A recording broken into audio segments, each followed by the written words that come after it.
I used to carry a Clovis around with me all the time, just in my pocket Clovis. I think I did that for about 3 years. And the Clovis survives pretty well in your pocket. You don't even need to haft it or anything. If it's long enough, the ground down basal area is big enough to hold on to, and you can use the tip of it as your knife, and you just resharpen it from the tip. Yeah. Leave the sides and the base alone. It gets shorter and shorter, but yeah, it survives pretty good in your pocket. So I used to carry that around.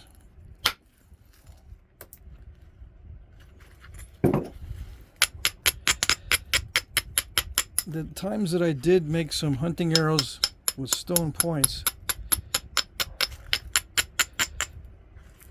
I ended up breaking the tips off and having a heck of a time trying to keep the arrows from banging up against each other. So I tried, those little leather sheaths that go over the tip of the arrowheads, that sort of thing. Wrapping the arrowheads with leather so they don't break or bang up against each other in the quiver, that sort of thing. But it's just a lot of extra time and effort to keep those little arrowheads from snapping.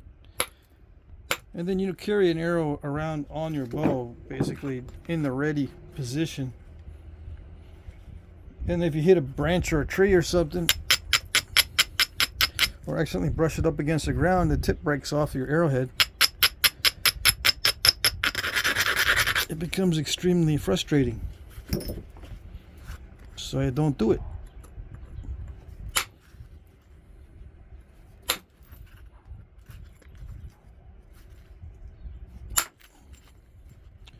So I don't think I've shot at some stuff with stone arrowheads, and if you miss, it's a one-shot deal. The arrowhead does not survive well. Once in a while it'll survive, but usually the arrowhead does not survive if you shoot and miss. And of course, after a while, you just start shooting at anything and use up all your arrowheads. Though, those that don't break accidentally, you end up breaking it because you're shooting at everything.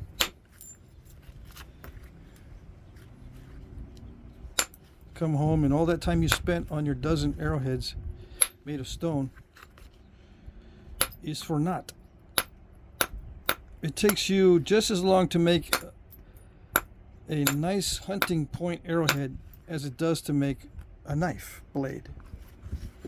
So it's like losing or wearing down 12 knife blades in terms of labor cost when you have a dozen stone arrowheads that you use up in one hunting trip. Now, I don't know about you. Some of you guys are probably a lot more patient than I am. You don't start shooting at everything after you've been stalking for a day or sitting in the blind for a whole day. You say, okay, just pack it all up and go home. Didn't do nothing, didn't shoot or nothing. You're patient enough to just say, okay, that's it, let's go home. It's beer 30. No, I want to shoot. So I end up shooting at all kinds of stuff.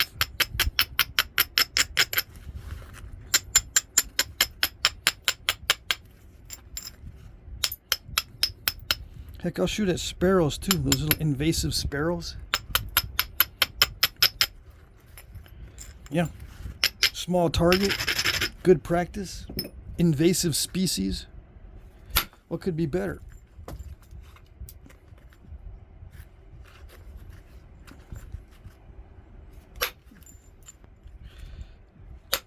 I've had this one trip where I went, I shot at a few sparrows and they thought I was playing with them and they didn't fly off. They just kept going beep and changing trees, or flying from here and then flying back and flying around, and they weren't flying away. They just playing little games. saying, "Ha, you can't get me." Nope. Giving you plenty of opportunities to hit me. You can't get me.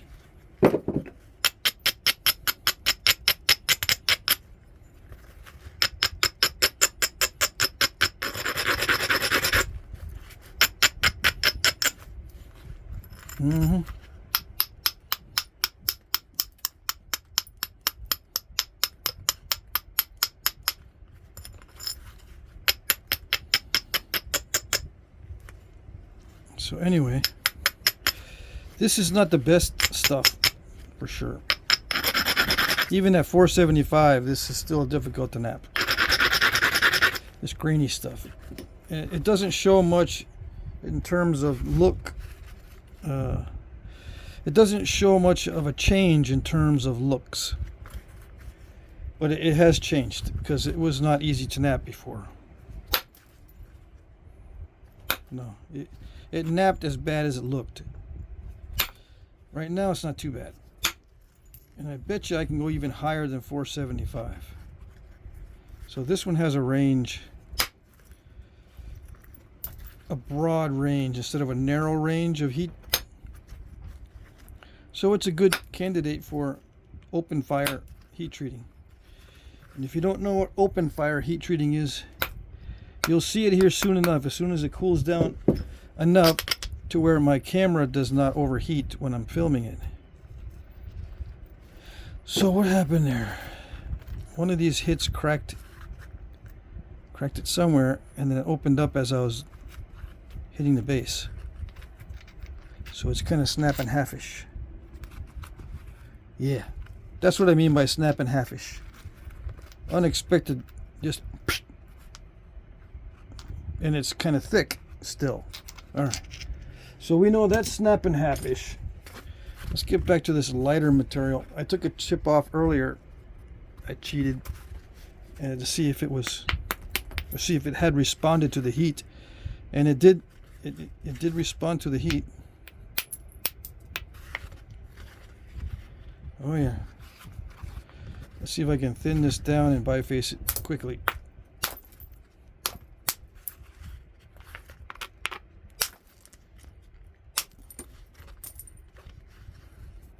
Yeah, it reminds me a lot of West Texas chert.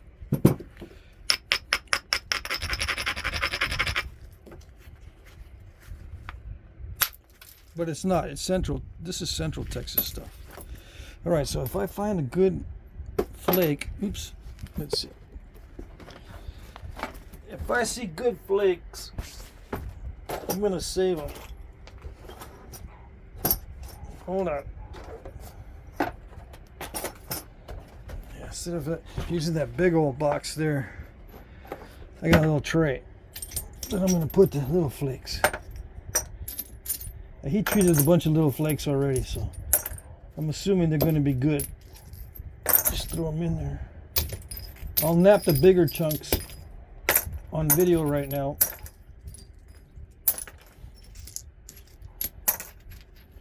Let's get these out of the way.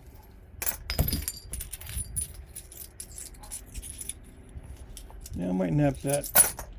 Some of these smaller pieces of this grainy stuff, just out of grins and giggles, I suppose. Just for grins and giggles. Yeah, I'll throw these two halves in there.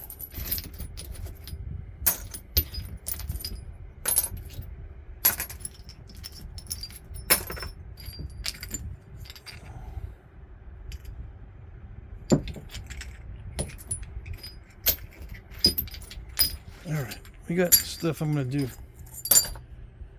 on video. So I can do that stuff on video, especially that partially completed biface. I did that one just so I can see how difficult it is in the raw state.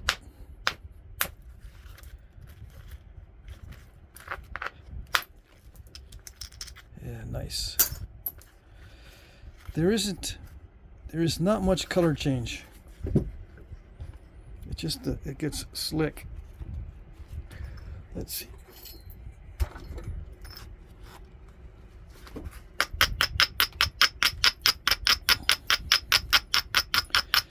Yeah, we're back to temperatures that are in the hundreds again here in West Texas. I didn't feel like doing anything yesterday. I don't know if it was because I was dehydrated or what. But I did that one video and that's all I wanted to do, basically. I ended up doing other non-flint-knapping stuff yesterday.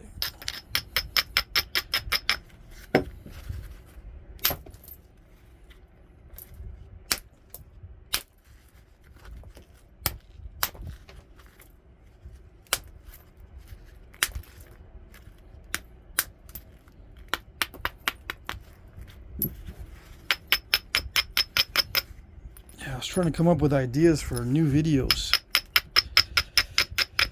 I don't know. I've tried all kinds of things. I guess I'm not too adventurous about trying to do a deep dive into other topics. I've tried before, like getting into doing paintings. I mean, not paintings, but painting with natural pigments. Not, canvas artist paintings, but, painting on primitive equipment like the fletching area on arrows and painting knife handles. You can even paint on finished pieces, finished projectile points. You can paint those. Yeah. I think they did in some cases. Well, I know for sure the Aztecs would paint some of their bifaces that were ceremonial.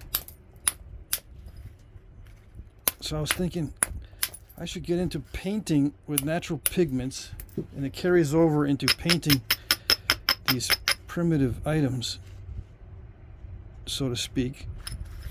But I never did.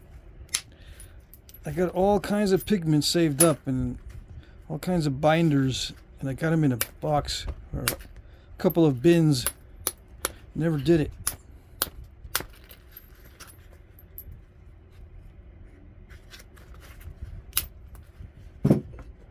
Who knows?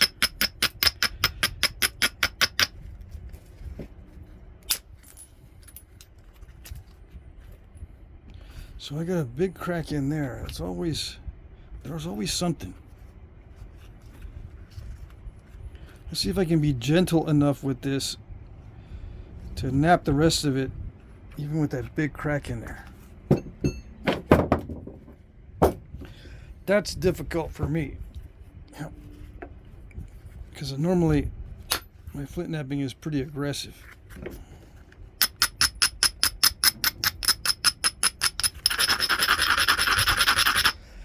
Yeah, the background is too light. Let's see, what can I do? I got that towel, hold on.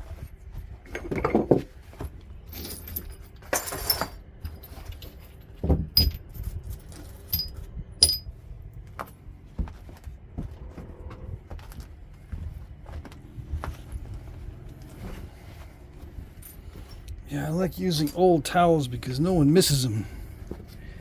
I don't have to buy anything fancy. Just get an old towel.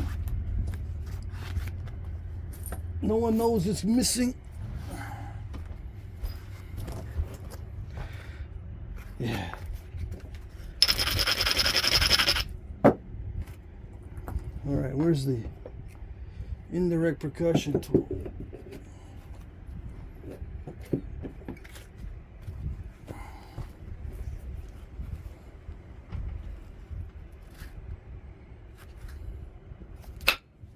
Come on. You're not that tough. Yeah, this is dicey.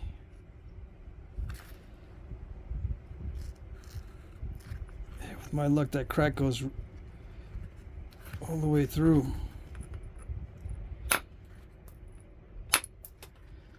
Hitting this side downward is not as dicey as hitting this side downward. So I want to thin the tip a little bit before I start attacking this area and try to get under that crack. Yeah. Okay.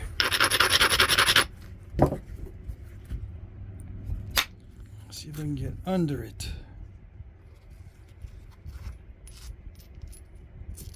Where'd you go? Alright, so I took a flake right next to it. I can still see it's kind of deep. Alright, let's see.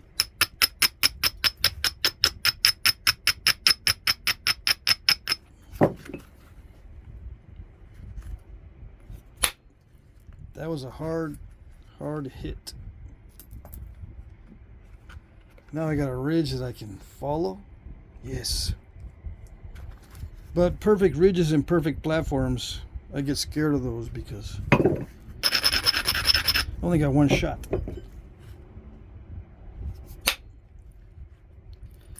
See, it's not supposed to do that. It's supposed to be, you know, perfect platform and perfect ridge, but no, it has to take a bite out of it. It just has to. Yeah. I did not get under that crack either. It's still there. Dang it.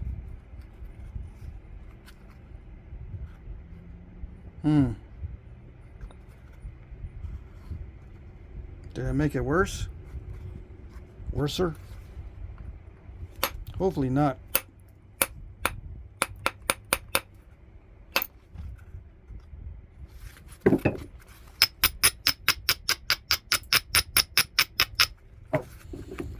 Let's try to get under it.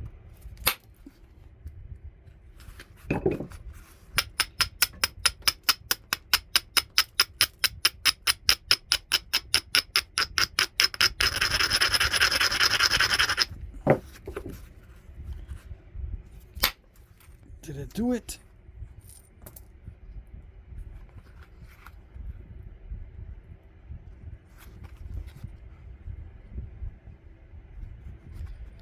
Well, if I take more of the edge off, I can get closer. It does not look like it goes all the way through, so you know, I might end up with a narrow point, but at least I won't have that crack in there. Let's see.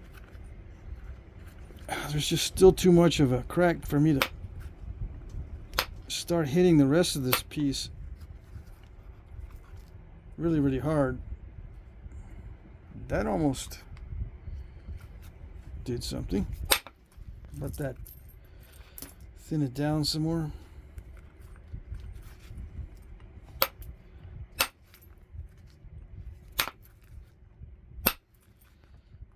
I'm just going to thin it down a little bit more. It naps kind of easy. Yeah, the heat treat does help a lot, but it's inconsistent. It's really nice here. You can kind of see that it's much nicer here, not only in color but in consistency, and it gets worse as it goes toward the tip. Normally you want the opposite. It's okay to have crud at the base because it's hidden by the hafting, and then the tip gets nice and sharp and pointy with the good stuff. But this one's the opposite. Now, I might have planned it to where I would make this the base and that the tip earlier on, but I didn't think of it. Yeah, it's one of those things that you get accustomed to as you do more of a certain type of material. If you know it's going to be inconsistent, you pick the good spot, no matter how fat it is, for the tip, so that you can thin down and effectively sharpen the tip.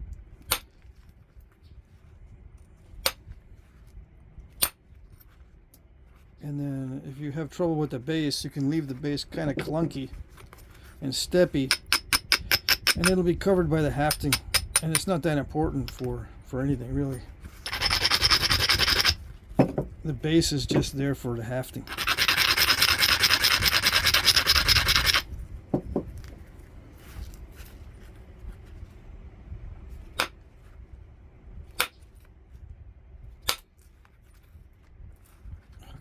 start running some flakes into that area. Hopefully nothing will dive. If these flakes start diving, then I'm in trouble, because then it makes it worse.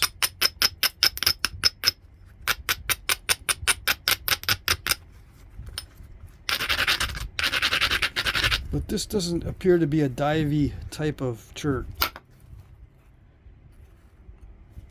Sometimes when you heat treat it, a lot of the flakes start diving and do reverse hinges. But this one doesn't seem to be that way. Okay, did it do it? Yes? One more strike to see if I can clean that off.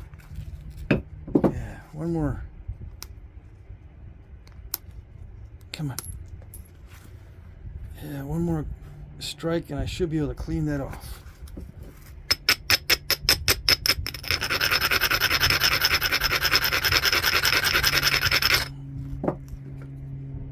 Yeah. I need to make the edge better. Hold on.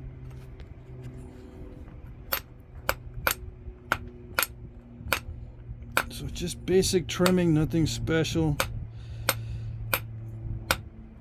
Just trim it back about a 1/16 or an 1/8, whatever.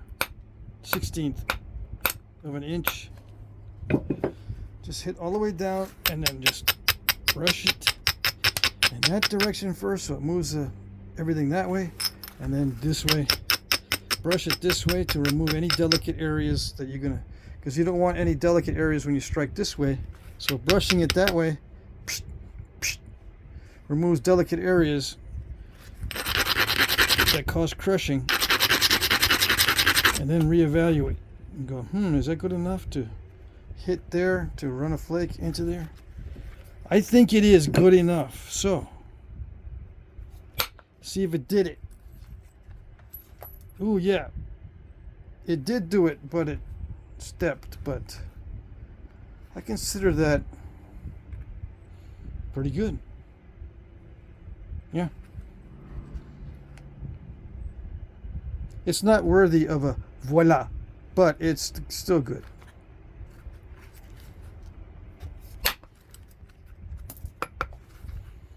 Yeah, I can run flakes and I can step it in the middle and then get those cleared out from the other side. So that's what you call controlled steppage. Yeah.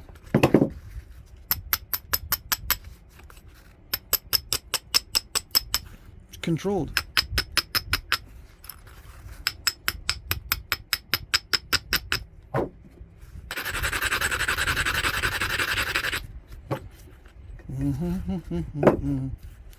All right. Yeah. This is going well, I think. All things considered. I was worried about this piece. Why was I worried? Because when it looks kind of good, that's when it'll get you. You have a lot of expectations for it, and you think, yeah, this is going to be good because it flakes well. It's a big enough piece to get a good blade out of it. It doesn't look all that inconsistent. It did not break up in the heat treat. No pot lids. No crazing. So yeah, it has a lot of promise, and you get all cocky and then mess it up. I could have messed up that crack in there if I wasn't careful, or messed up because of that crack. Yeah.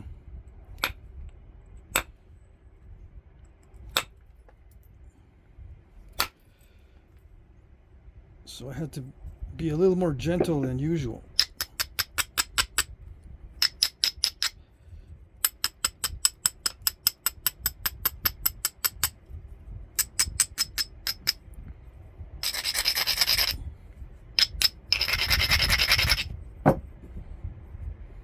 I used to try to plan everything.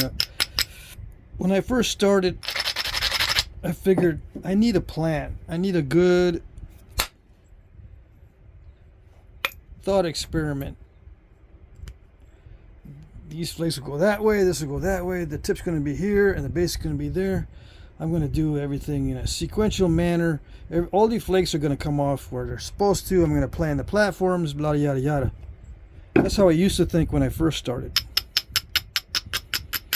That kind of mentality went down into the drain because it never works out that way.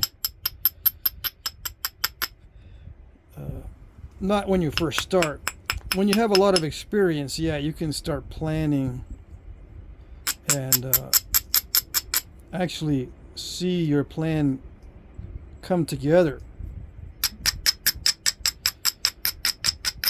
But you need a lot of experience and a lot of time with that particular type of stone.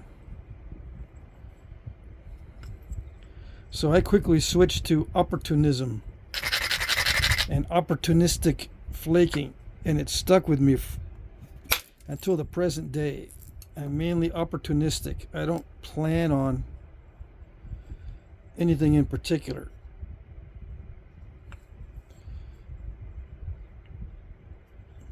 Now, if I have some points I need to make to spec, I come up with a pattern first. And that's my only plan, to go by the pattern. Whatever it takes to get that shape done according to the pattern, that's what I do.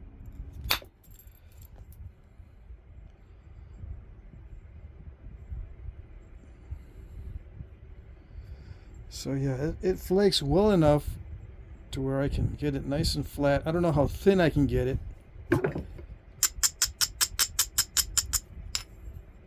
We shall see. I'm going to run this video as long as it takes to make a couple of bifaces, maybe 3. Or maybe I'll just do a point out of this. Since I'm kind of liking this material.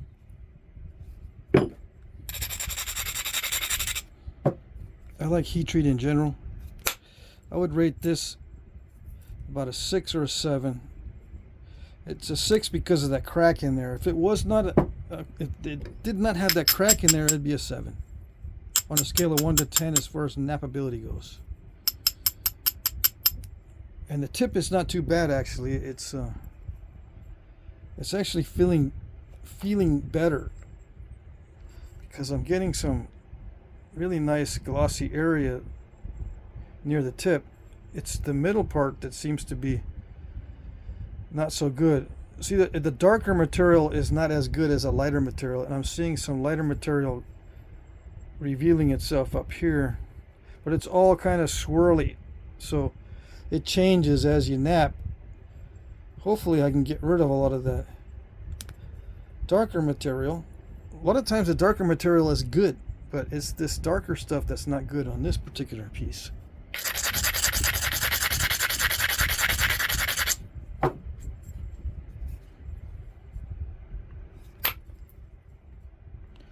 Alright, so I need to regularize it, and while I'm regularizing it, I'm moving the edge this way so I can start flaking in that side. So that's sort of a short-term plan, right? I guess you could call that a short-term plan.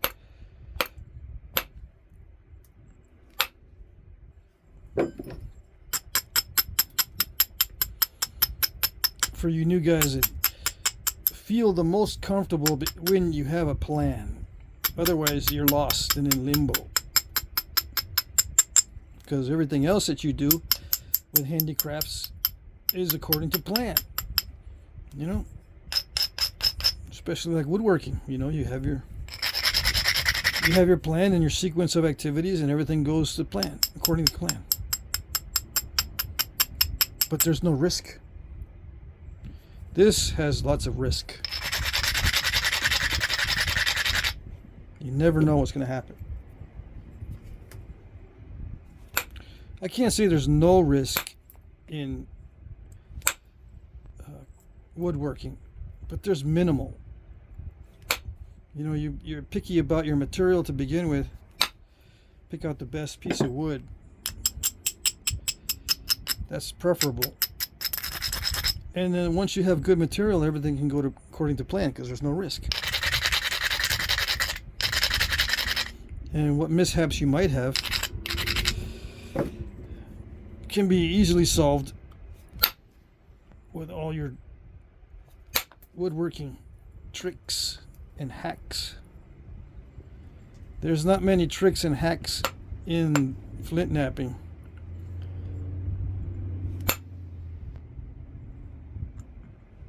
Not ones that work every single time.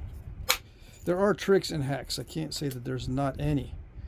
Just, you know, like my cheater tool for removing step fractures, that's a hack. Right? A trick or a hack. It does not always work though, and you can't always depend on it because sometimes the step fracture is in a position to where if you hit it, it'll dive in and break the piece or cause a big old scoop out, which makes the piece look stupid. So it's not one of those 100% hacks, 100% effective like you have with some other types of handicrafts.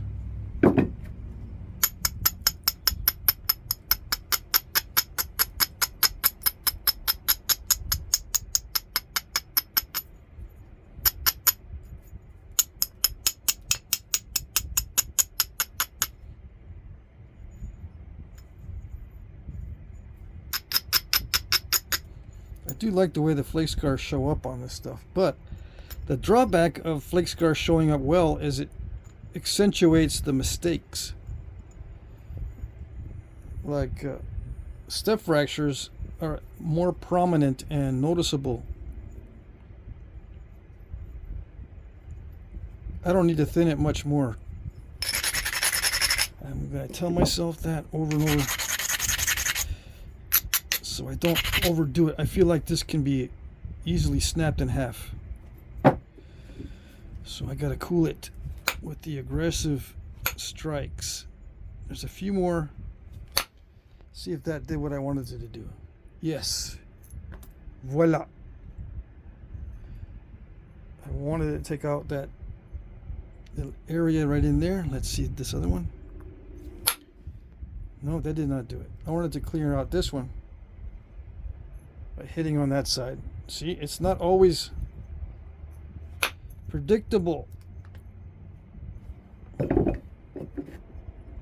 All I did was a little bitty one. And we'll try it again.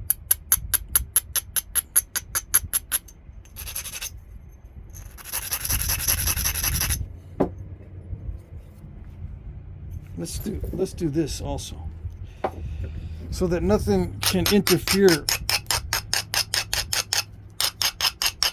You limit the initial conditions so your possibilities are not as random or as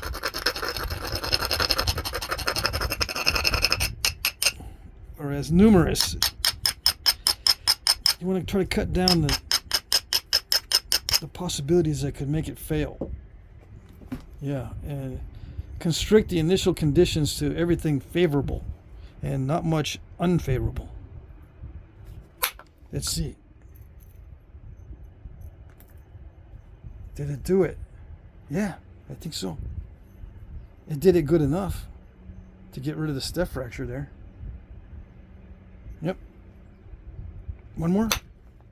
Is it going to cooperate? Yeah, kind of, sort of.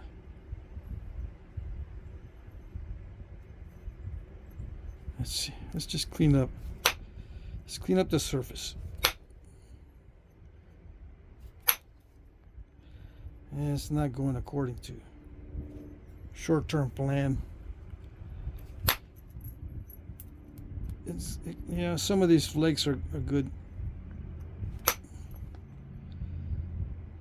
The heat treat was effective. It doesn't look like it's heat treated compared to the raw, except for some of it is glossy. Some of this stuff looks glossy. That's the only way you can tell it's heat treated, by the gloss. But if you find it as an artifact, that gloss often is covered by a little bit of patina, so you don't see it. So So you think, man, these guys got this stuff thin and it was terrible to work with. I found a bunch of this stuff and it was terrible raw, but look how nicely thin this artifact is. They must have been masters of the raw. No, dude, they heat treated it and it doesn't look like they did because it doesn't change much. And the patina covers up the glossy areas. This is not rocket science. If it looks too good to be true, it probably is. If it looks like a genius napped it, it probably was not napped by a genius. Just someone who heat treated it or found a piece that is naturally easier to nap than the rest of the other pieces.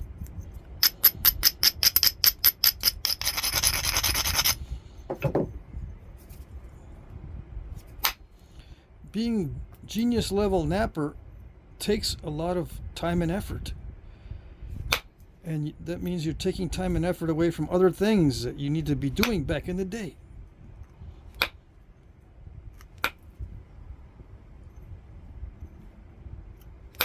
Some people had the luxury of spending all their time flint napping if they're supported by their tribe or community. But most people, I don't think, had the time. I think they just made doo-doo with what they got.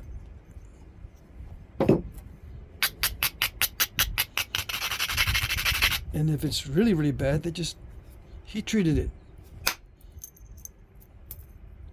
They're already used to being around the fire and slow cooking meat and stuff. Especially the tough meats and maybe some of the tough plant fibers that require long roasting times. You're waiting for the food to cook, just throw some stones next to the fire. I say throw, but you know, just put some stones next to the fire while you're waiting for the roast to finish up. This doesn't take that long, it just takes an hour or two. It can work with as little as 1 hour of heat treating. That's what scientific tests have revealed. 1 hour is sufficient. So that's easily met if you're heating rocks alongside stuff that you're already cooking.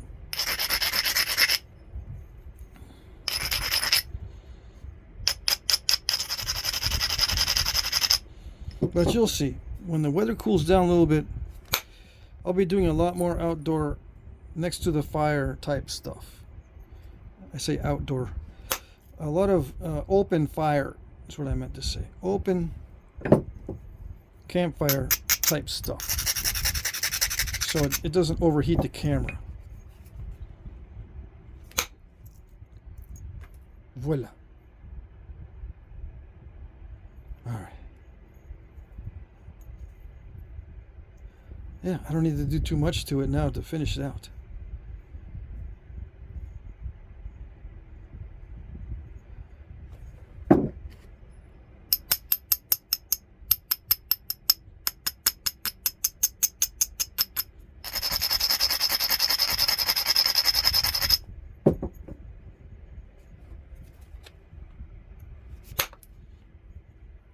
Come on.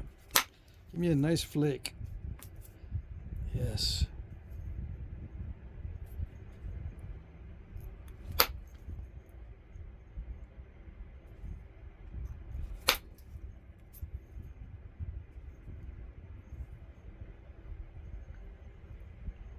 It's kind of steppy. Yeah. This material is a little bit steppy. But I can always say it's controlled steppage.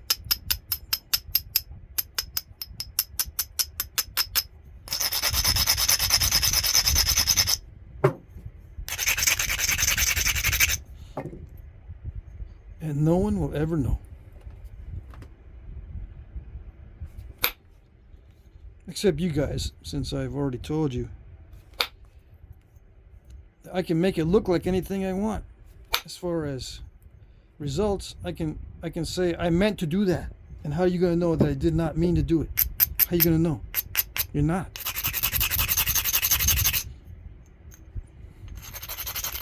I can tell you why something failed or why something succeeded, and I may be wrong, but you don't know. How you gonna know? Well, a lot of you will say, oh, because I've been napping 25 years, I know when someone's giving me BS. Okay, in that case, all right, fine. But how many of you out there have 25 years experience or more?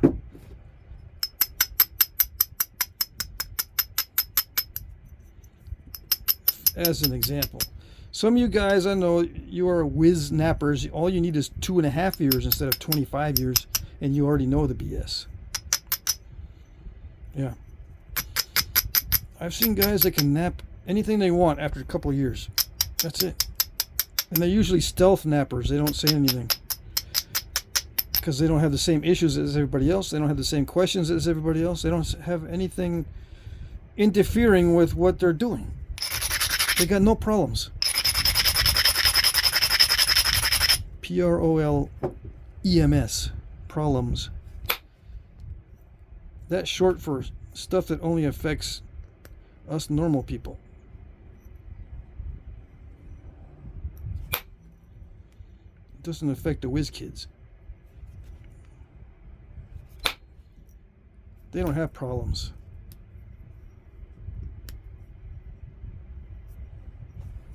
Or they'll disagree. They'll say, yeah, I got the same problems you did, but I just dealt with it. Yeah. Just use my noggin. I dealt with it. Yeah. Some of us can't deal with it in that same way. It took me years to get to the point where I wasn't creating mostly step fractures. I got a little island developing there because I'm trying to thin down the thin piece.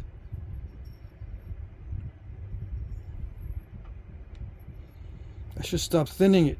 I told myself early on that I wasn't going to do this, but I still did it.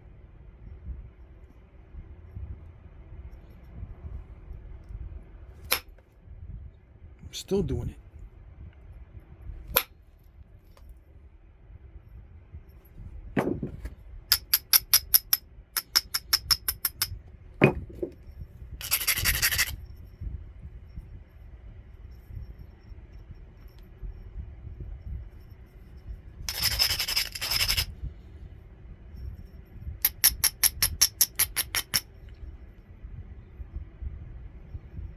Some flint nappers, they'll nap for a year or so and they go, you know, I'm gonna try the slabs thing, and they immediately go into slabs.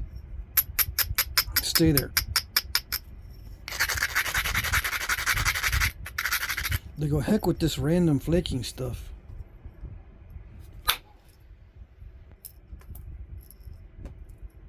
And they don't have to deal with the frustration. They just buy some rock cutting equipment. Instead of buying 1,000 pounds of expensive stone, they spend that money on the rock cutting and grinding and slabbing equipment. And start doing that stuff. And don't deal with any of this.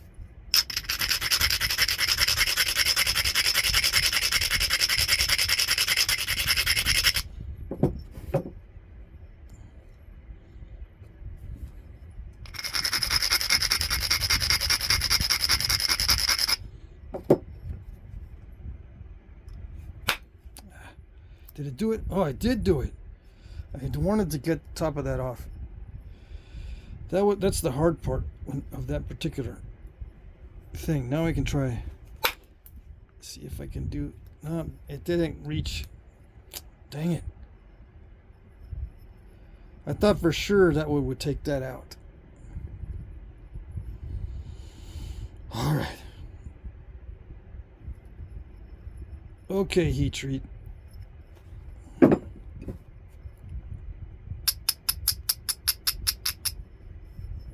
It's going to force me to make a certain shape out of it now, because the only way I can get to that is if I notch it like this and then hit in this direction there. Why notch it? Because I need to thicken it. It's too thin to hit it from the side. I had to thicken that striking area. Let's see if it did it. Voila. It did it. Alright, so now it's reached the stage where I can start to do whatever I want. It's thin enough for whatever I want to do.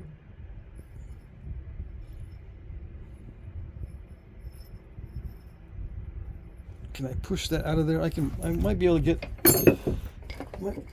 get that out of there without having to flake it out. I can pop it out with a cheater tactic.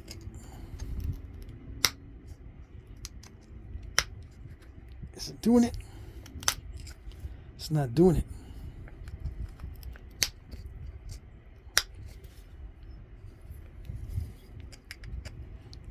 Pushing against the face of the step fractures. Sometimes it does it if it's cooperative.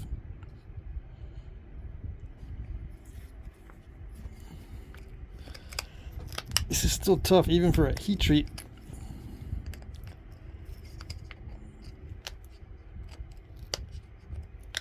Should I go higher than 475 on the next batch? No, because it probably gets way too delicate. I can probably, as it gets more narrow when I'm sharpening it, I can probably find a way to shoot a flake into that area. Yeah. Alright. So next stage, it's a refined biface or preform. Right now, that's the refined stage. So I can stash it as a preform. If I was back in the day, stash it as a preform or trade it. You can trade this stuff.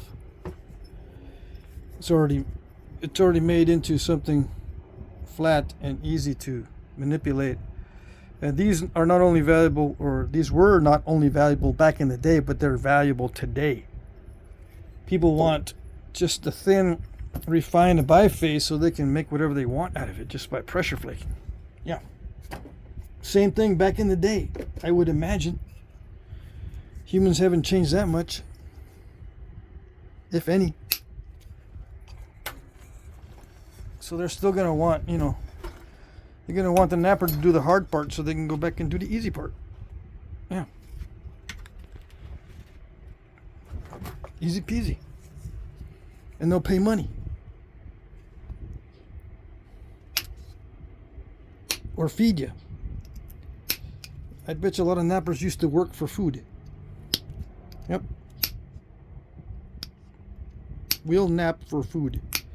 I bet you that was a very common thing.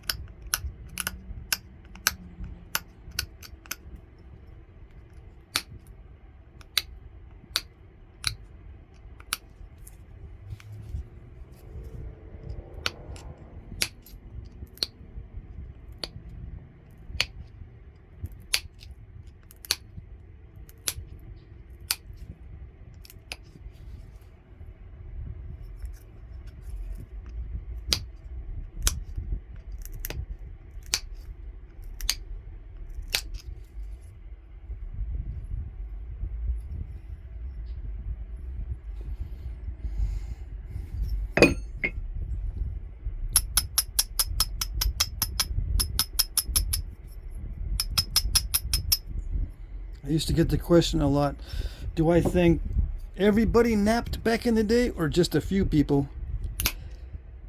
I used to say probably everybody, but now I'm getting to the point where I'm thinking that there were a few highly specialized nappers making thousands of points every year, and everybody else, yeah, they did some napping, but they would make, just a few knives for themselves or something every year, and that's it. Or maybe one a month. or however long it took to wear down their knife. And they wouldn't even make stone arrowheads for their projectiles. They would just use bone or sharpened wood. And there was one guy making thousands, and only the people who could afford to buy those were using them to tip their weapons or their hunting equipment with. But I would say weapons, probably. They would purchase knapped stone points for their weapons against, you know, other humans in warfare. Both to be intimidating, like you wouldn't want to get hit by a projectile with one of these stone points, and for effectiveness, you bleed out a lot faster with cuts from a stone blade than you would bone or anything else. You can bleed out from a wound from a bone arrowhead for sure, but stone cuts flesh a lot better.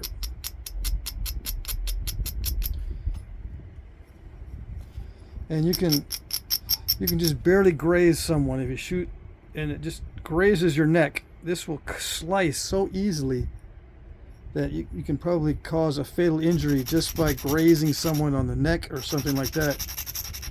Whereas a bone or other type of material might not slice that deep into the skin with a grazing hit.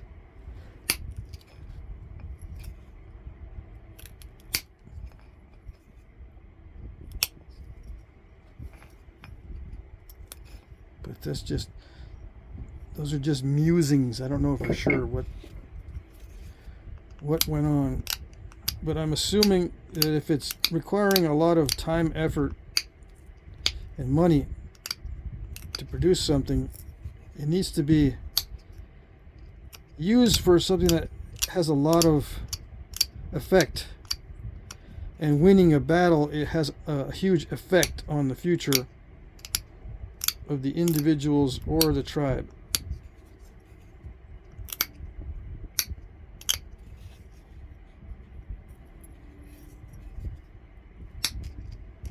And it's immediate.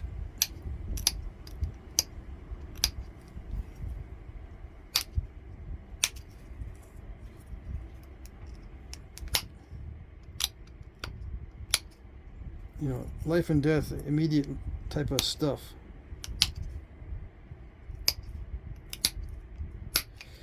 Okay, it is crackly.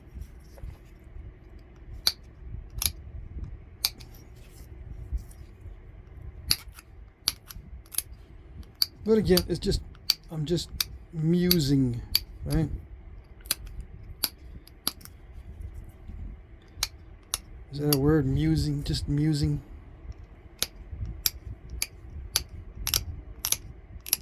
Is it a verb or just a noun?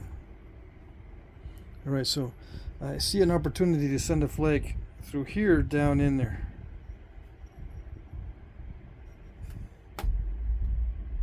But I don't know. Because if I do send a flake there, it scoops that out, and then I end up with a curve. Slight curvature.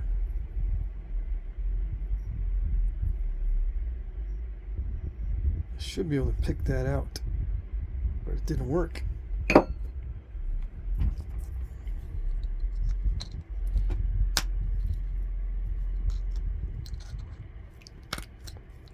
I'm poking myself with this too.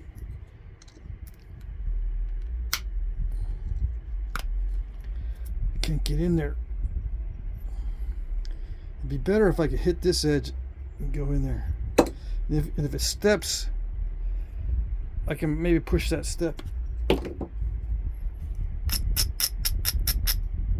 this case, it's an actual controlled step fracture.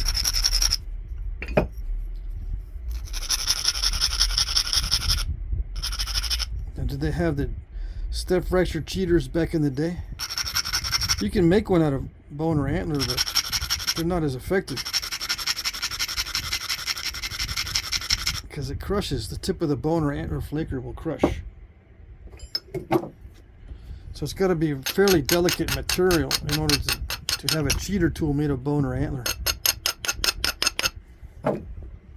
What about another flake? Yeah, I've done that before with another flake. You can put the flake back in there and smack it and then drive it the rest of the way. That works. Did it do it? Come on. Did it or did it not? It did not. But let's try to push the face of that step fracture. Yeah. Okay.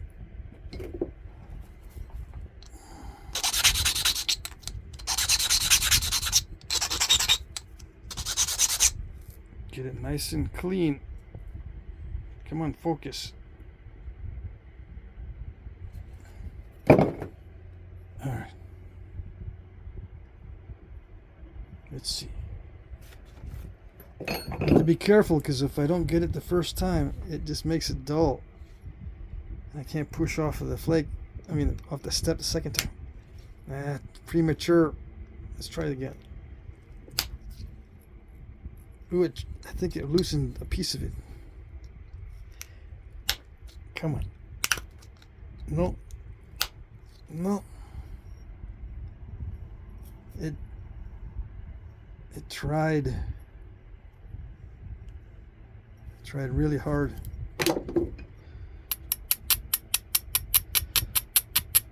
So yeah, I'm in the habit of doing this almost every video because everyone wants me to do the thinning the thin piece type stuff. Now I'm in the habit and I can't stop doing it. I gotta thin down the thin piece. Because that's what everyone wants to see. Because that's what they want to do.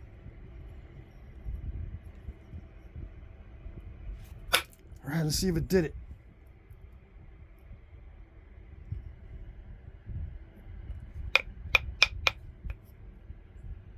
I couldn't put it back on there because you see how it broke up. But I might have a step fracture face that's tall enough to push on it.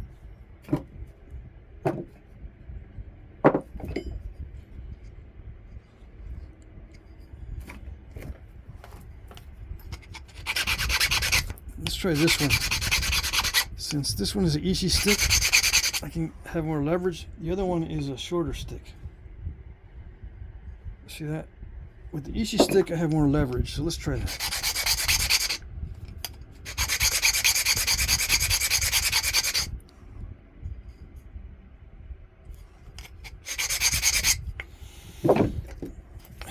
Put a lot more pressure into it. Alright. Ready? Let's see if it did it. Ha! It did it. With one little area left, I could probably push that off as well. Let's see. Let's perfectify the tip again, because I know I bent it. Put a lot of force into it, so I probably bent. You can't see because of the stupid focus. But anyway, let's try to finish up. Alright. Is that good enough? Almost. One more time.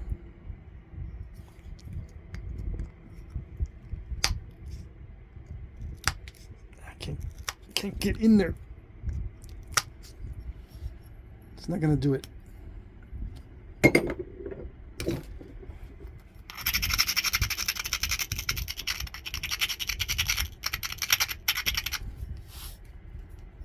Just grind it a little bit. Reduce the look of it, and it's good enough. Yep. Alright, so any more lumps? Let's take care of those. It's already an hour. Dang it.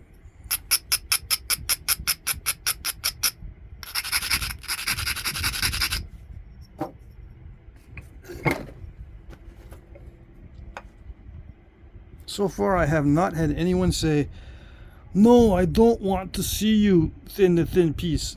I don't want to see it. You're wrong." I have not had one person say that, and all the times that I've said that, not one says, "I don't want to see you thin down the thin piece." So I think I'm on the right track.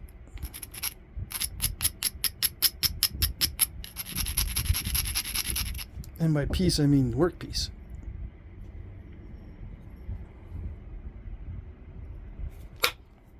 Thin down the thin work piece.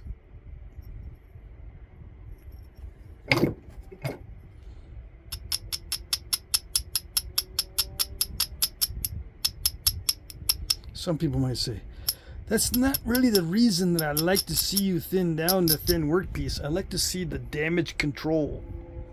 Because I got lots of damage and I need to control it." I know, I get it. So it's not that I want it to be thin. I just want it to be damage controlled. Yep. I know.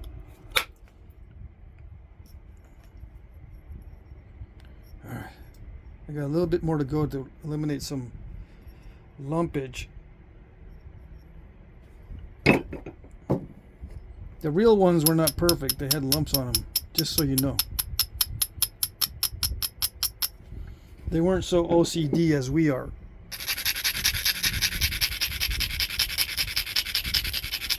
Besides, OCD makes for good video views. The number of views goes up when I'm OCD.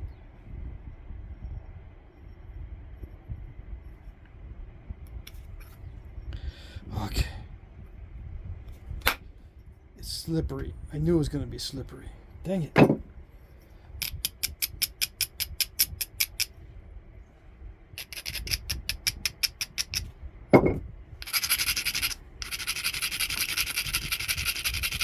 When it's slippery, it doesn't make good contact, and that means you lose energy.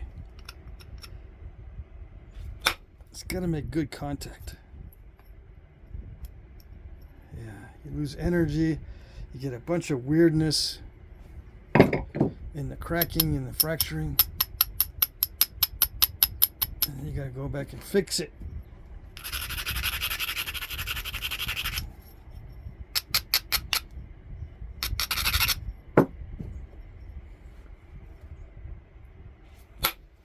Let's see. Did it fix it? Almost. I think I can get that out with pressure. Pressure flaking. I think.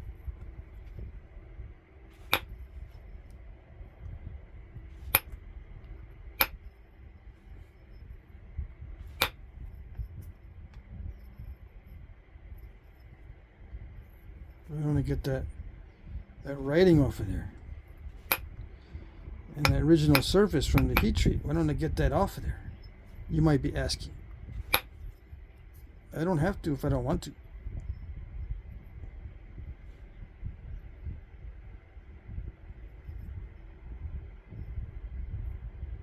Nope. Okay.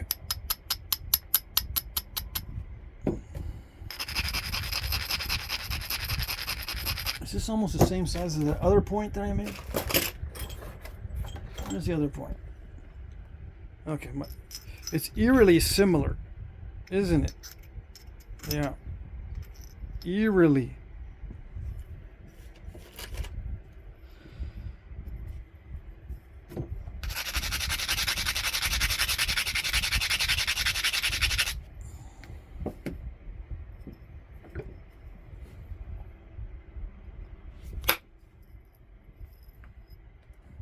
Haha.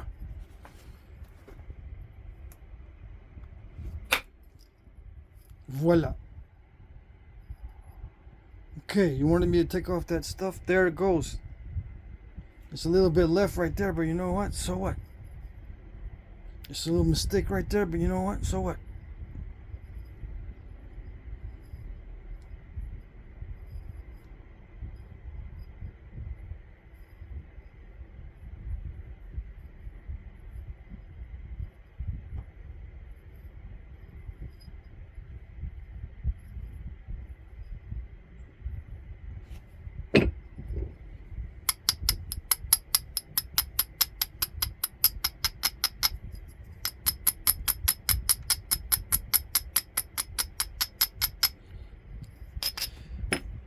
Is this heat treat easier than this? Well, this is higher quality raw. I can't remember exactly if this was easier. I think it was not. I think it was not easier than this. If memory serves.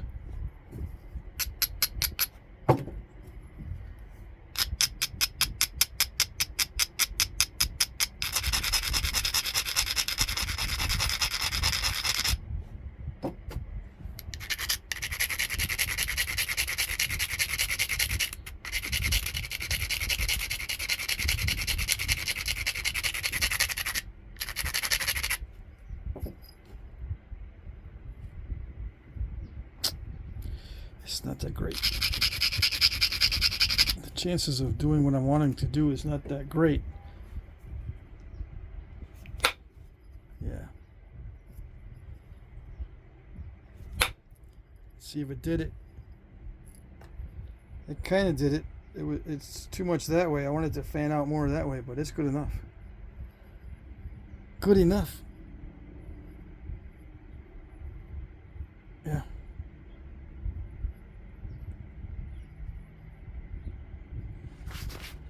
All right, so what kind of base? Let me get some ideas, because I'm stuck on just doing regular teardrop shapes. Yeah, there's not much. There's not that much variation for something like this. Yeah, that'll take too long to do one of those. Besides, I have to lose a lot of the base because it's got a concavity. Let's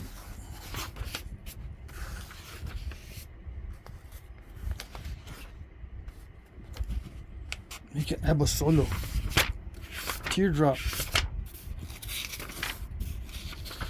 Blue Verde, one of my favorites.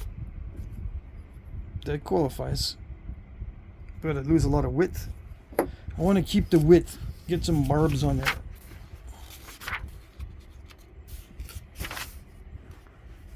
Like one of these, it's not wide enough. Is it? No. No, just barely under. Look, it's got gut hooks. Is that what that is? No, I doubt it. I doubt it very much. How about one of these?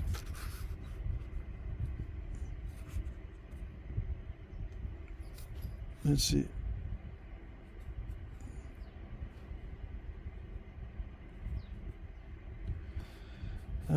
These are short, right? So this is too long for one of those. Although I could do one of these. Because it's, I bet you they're made from this kind of chert. But this is way too long. Let me see. What's the book? What is it? What are you looking at? What is the book? What's it called? What is it? Stone Artifacts of Texas Indians. Okay.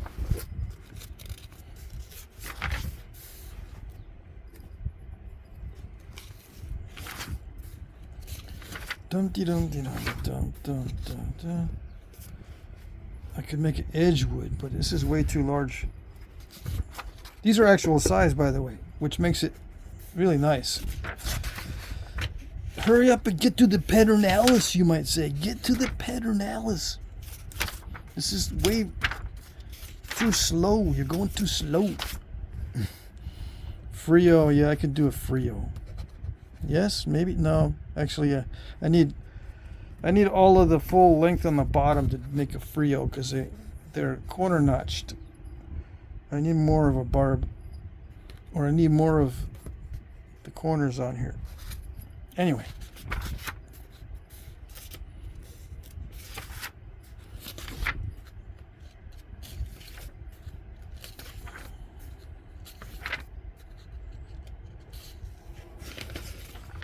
They're still not to the Pedernales. can make a lang point. Yeah. Let's see. Sometimes barbed.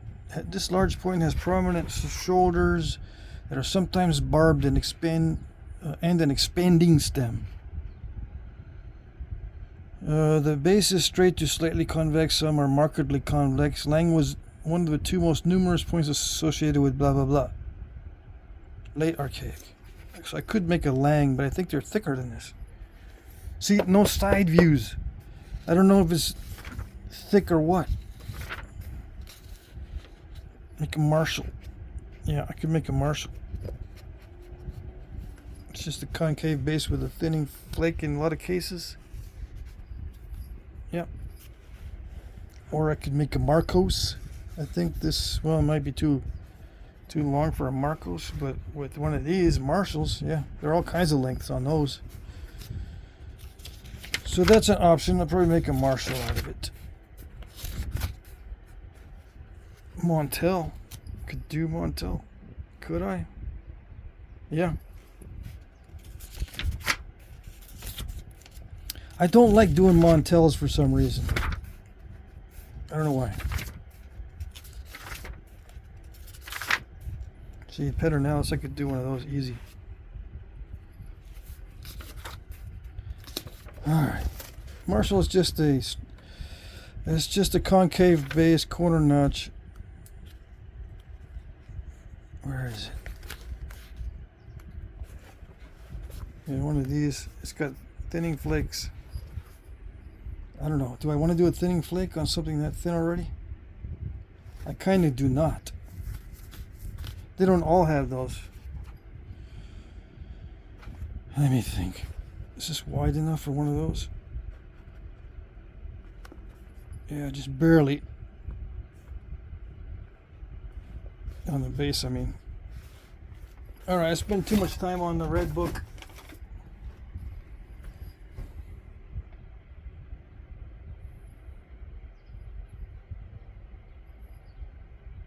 I could do pressure flake. Yeah.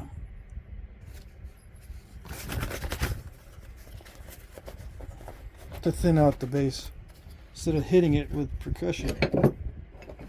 It's a lot safer, and it might still look like a Marshall or something similar.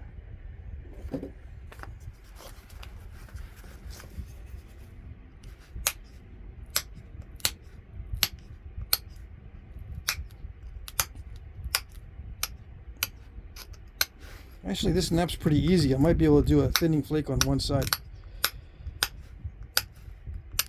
with percussion and do the other side with pressure.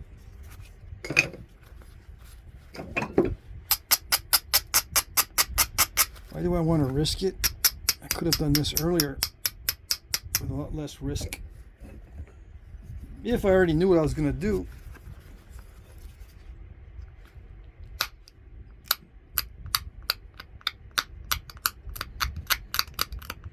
But I did not know what I was going to do.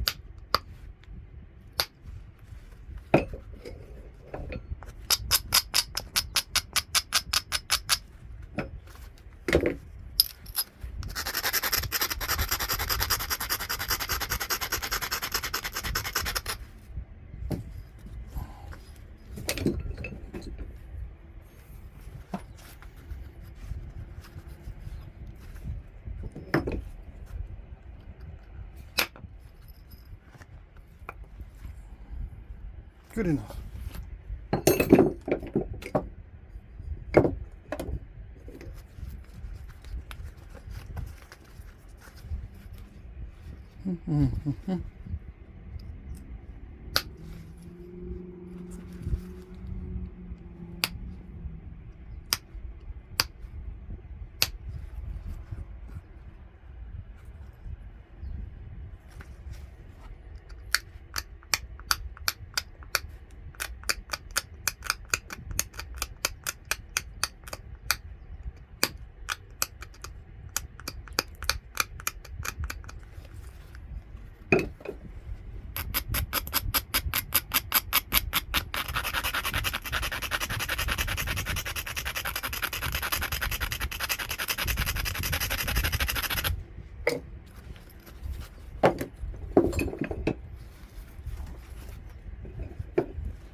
Good enough.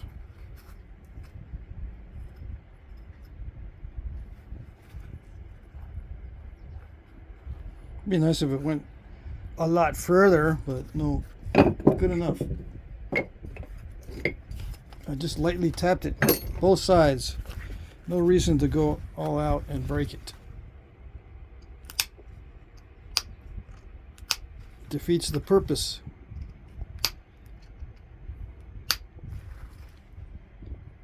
Yep.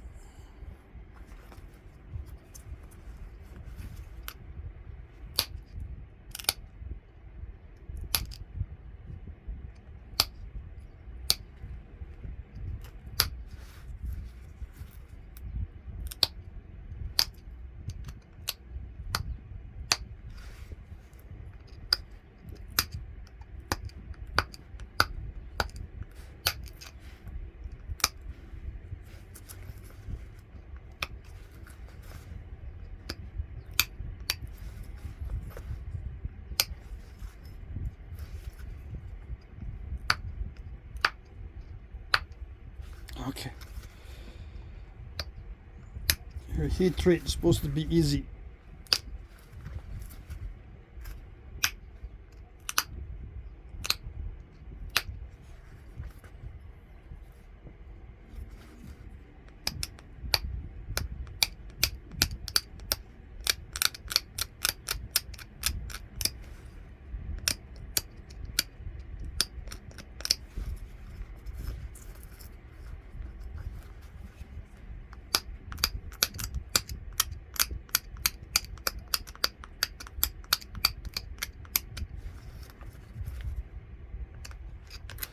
I can't remember, did Marshall have pointy barbs or rounded off?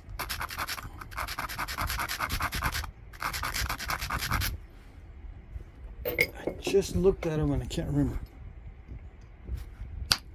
It's probably because I looked at a bunch of other points too.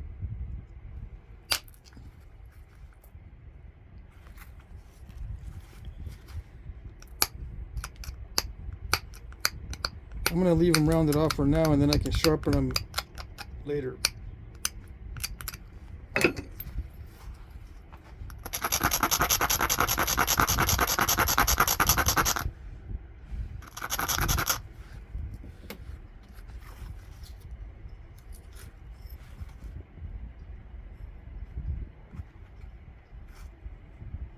have a chance to run a flake in there to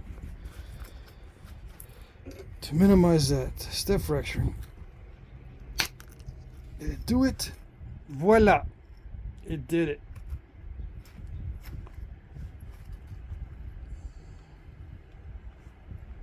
Yep. Alrighty then.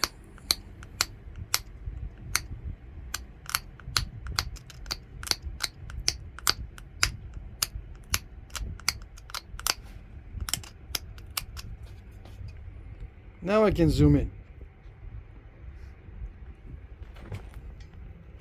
Let me unplug the phone charger because that's what normally overheats the phone. Yeah. The fan is on the phone actually. It's over 100 degrees probably right now in the shop. Why do I always say in the shop? Because it's hotter in here than it is outside.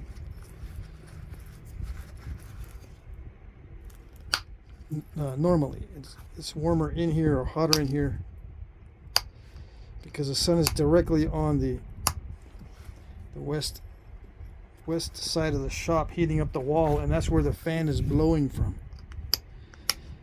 Over on that side, that's where the sun is setting.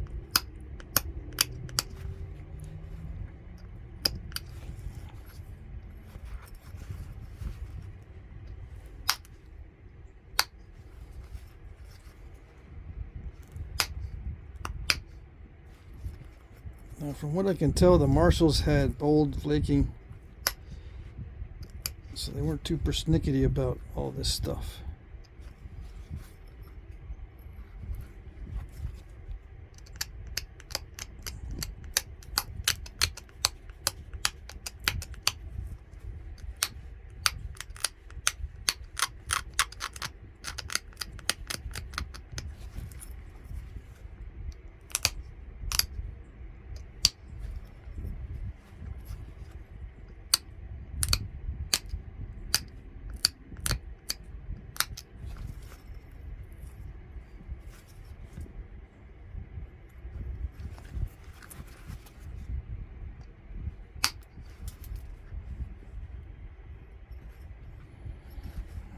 All right, so let's see.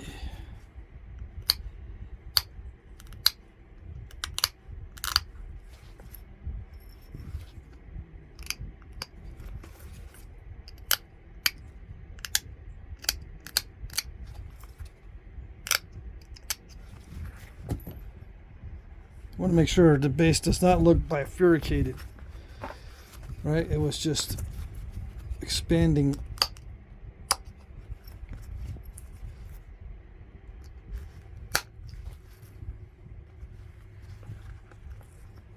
All right, switch over to a different tool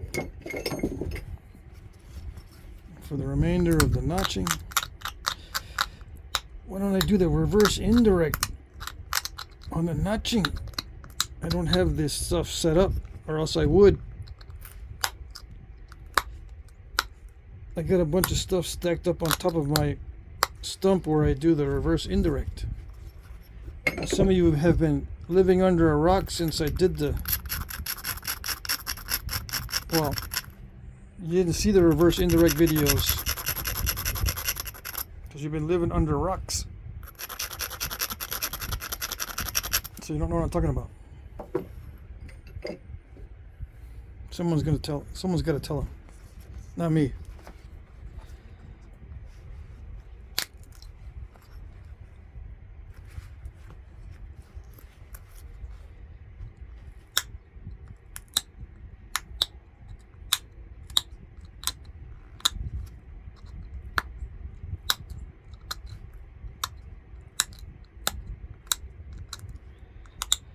I should know the Marshall points pretty good since it's a Texas point. And I just looked at the picture. I don't know how deep these notches go. I have a feeling they go annoyingly deep. Yeah, because they were very annoying nappers back in the day. They made it difficult for themselves.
Some of you might say, well, maybe it was easy for them to do deep notches. Did you ever think of that? No, I never thought of that. I never thought it was easy for them. Nope, that never crossed my mind at all, ever. It could have been easy for them to do these deep notches, and they don't know what the problem was. They don't know the problem. P-R-L-E-M. What is the problem? They were whiz kids. Yeah. It's very possible.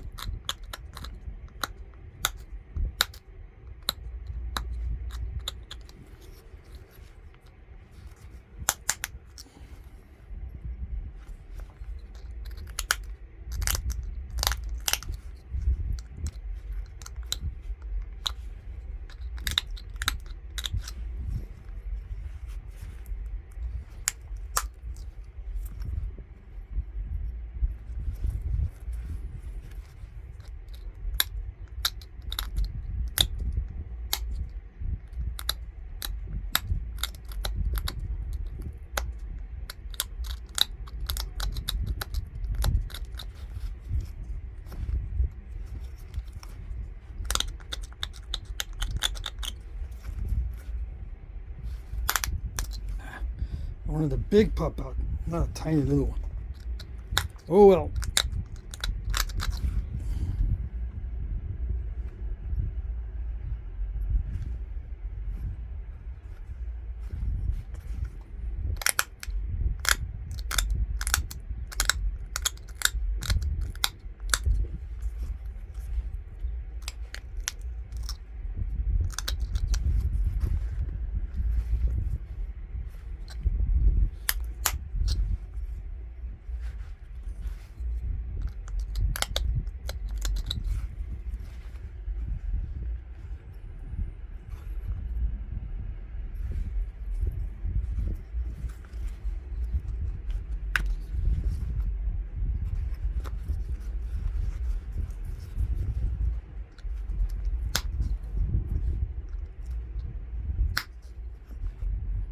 can't get that out with that little trick.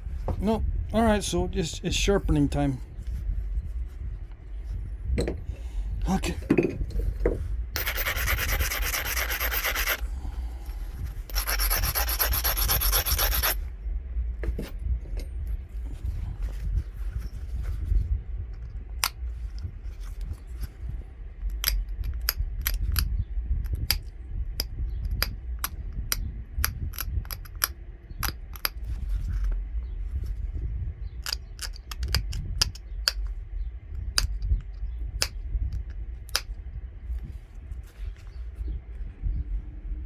Symmetry.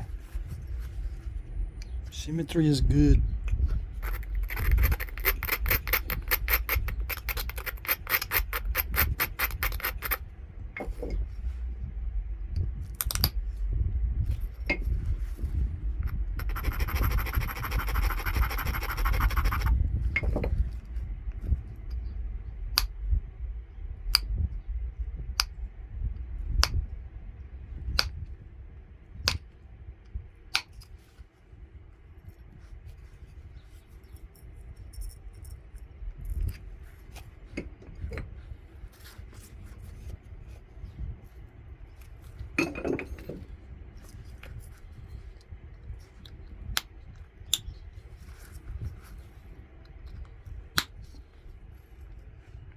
Voilà.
Okay, I'm done messing with it.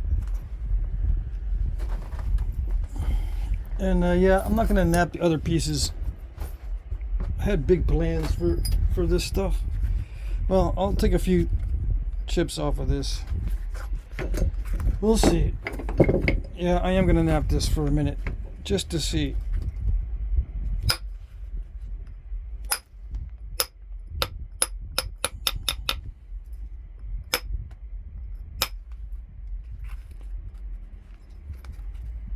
Let's try the aluminum. Aluminum.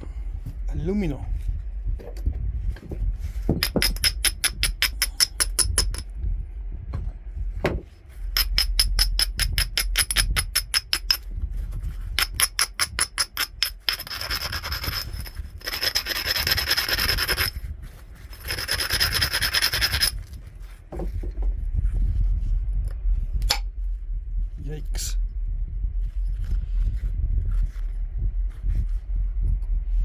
I don't know.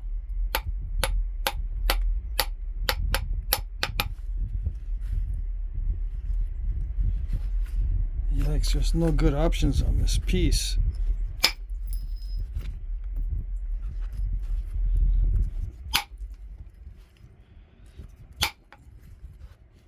Yikes. It does not feel much different.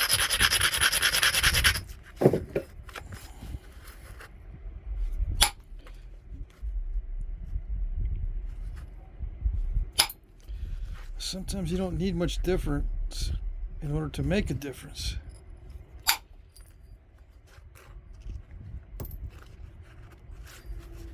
You never know.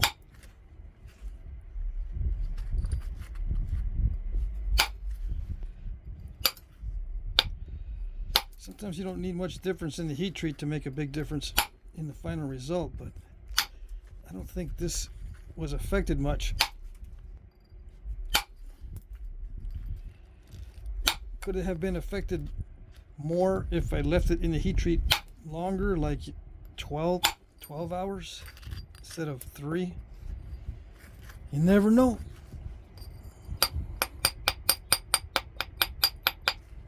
I don't know. Maybe yes.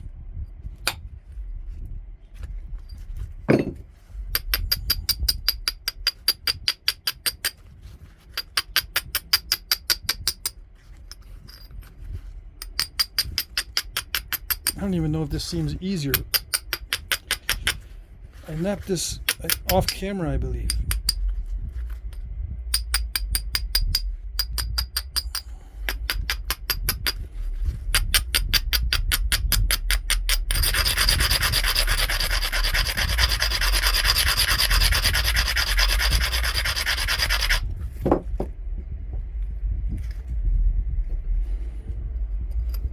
It doesn't help this crusty part. See the crusty stuff? Barely affected by the heat. I'm not getting much cooperation at all.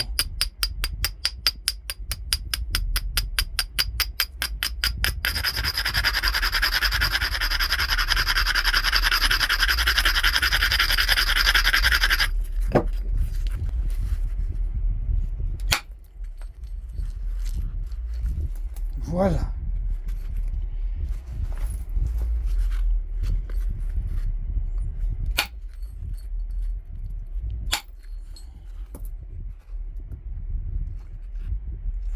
There might be hope for it after all. Might be.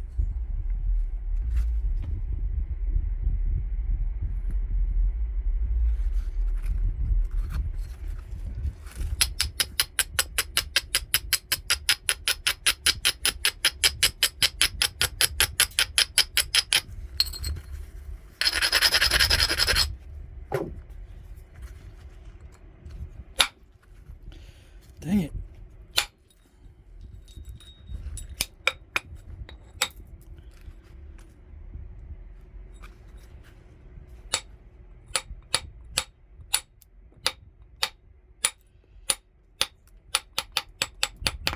Some of it is just concretey.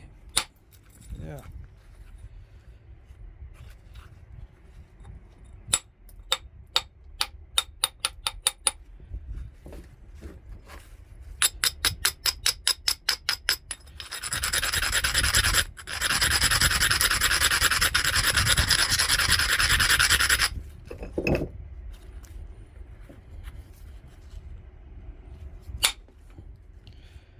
Man. Yeah. It doesn't work unless you hit it hard enough to break it. Yep. So that answers that question. It does not thin unless you hit it hard enough to break it. Okay. With that particular piece, not all of it was like that. All right. Anyway, I'll throw these. These should nap pretty much like this, except if it has a lot of concrete. You know, I can get a point of this size, maybe this one. Later on, I'll just stick it all in the same batch. I've got some other stuff that looks like that. Well, maybe I shouldn't put them in the same batch.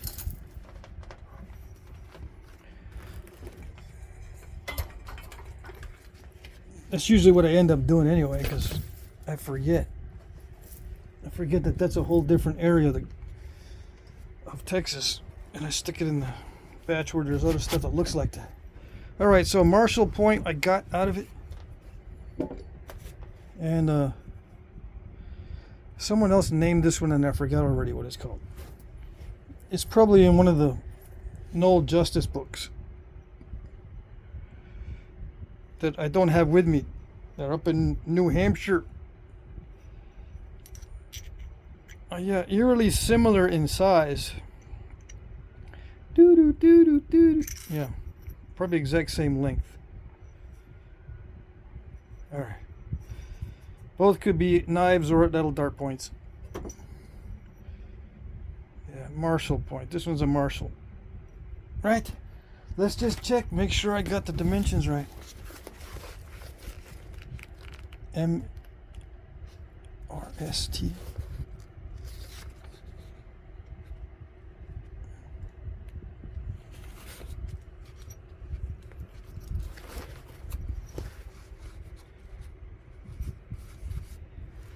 These barbs are all over the place. Yeah. See, they're not symmetrical. They don't care. One is kind of deep, the other one isn't. This one's all wonky. This one's got a big old notch. This one's got a little narrow one. See, this type of notch is what I was going for on this. See how it gets more narrow as it goes in and not rounded like this side? That's what I was going for, because I remember that. And nice sharpening, that's resharpened. So I'm pretty close. I'm within range for sure. All right, that's it. That's how I check. Okay. So there you go, a nice Marshall point. That's it.